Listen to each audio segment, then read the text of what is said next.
Big Samvidhan debate all set to take place in the Indian Parliament today. It will be Priyanka Gandhi Vadra who will be leading the opposition's charge on the floor of the Parliament. BJP's top guns, Rajnath Singh, Kiran Rijiju, Ravi Shankar Prasad, all of them will also be speaking.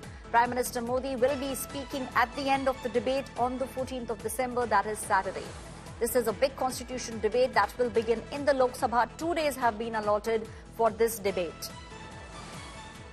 My colleague Amit is now joining me on the story. Amit, the stage is set. The big Samvidhan debate will take place. The opposition being led by the Congress party on one side, the BJP on the other side. The top guns will now be responding to this debate, and it will end with Prime Minister Narendra Modi. He'll be speaking at about 6 p.m. tomorrow evening.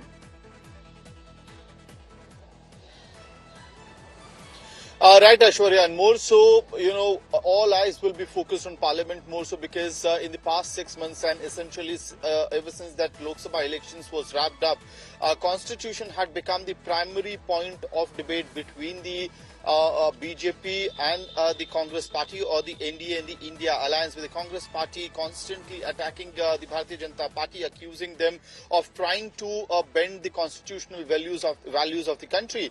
So this is the final occasion when you have, while the Parliament will be debating the constitutional, will have a debate on constitution. This will also be an opportunity for the India alliance to focus on the issues and agendas that they have been claiming and accusing and targeting the BJP over in the public domain during the elections, whether it be the Lok Sabha election or the different state elections which have happened.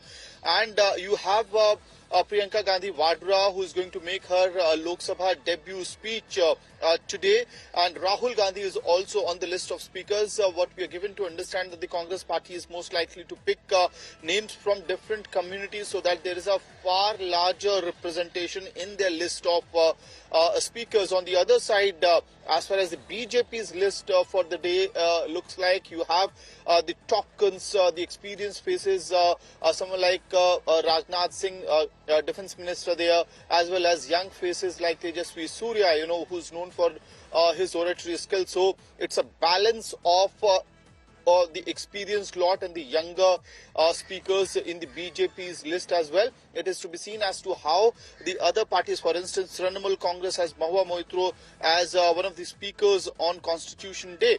So interesting list of speakers certainly. Right. Beginning from Priyanka Gandhi Vadra, who's set to make her debut speech in the Lok Sabha, and the entire debate will end with Prime Minister Narendra Modi's speech. Back to you, Aishwarya. Thank you, Amit, for giving us all those details. The big debate will end when Prime Minister Narendra Modi will speak tomorrow on the floor of the Parliament at about 6 p.m. But before that, we will see fireworks taking place from both the sides. The opposition's charge will be led by Priyanka Gandhi Vadra, her maiden speech on the floor of the Parliament. And we have the BJP top guns along with the younger ones, which have now been given an opportunity to speak on India's constitution, that is Samvidhan.